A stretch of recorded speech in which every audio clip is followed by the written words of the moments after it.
ውበትን ደስታ አታድርጉት። የረገፈና የታመመ የቆሰለለት ታዝናላችሁ። ሀብታችሁን ደስታ አታድርጉት፣ ሲቀሟችሁ ታዝናላችሁ።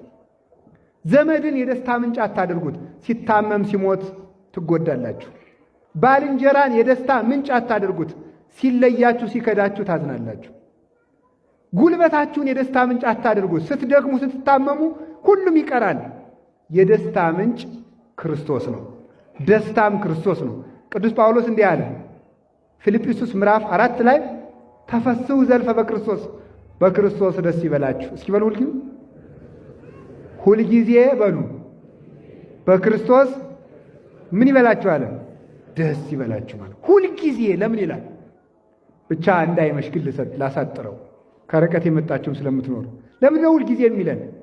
ለምሳሌ አሁን አንድን ትልቅ ሰው ወይም አንድን ምን ወደውን ሰው አግኝተን ደስ መሰኘት ብንፈልግ አግኝተነው ግን ሌሊትም ቀንም አብሮን ሊኖር ይችላል?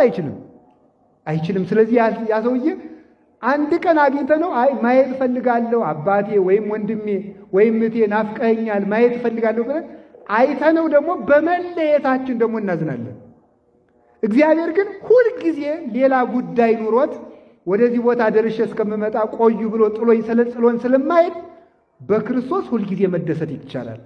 ደግሜ እላችኋለሁ አለ ቅዱስ ጳውሎስ፣ በክርስቶስ ደስ ይበላችሁ። አሜን አትሉም? ደግሜ እላችኋለሁ በማን ደስ ይበላችሁ?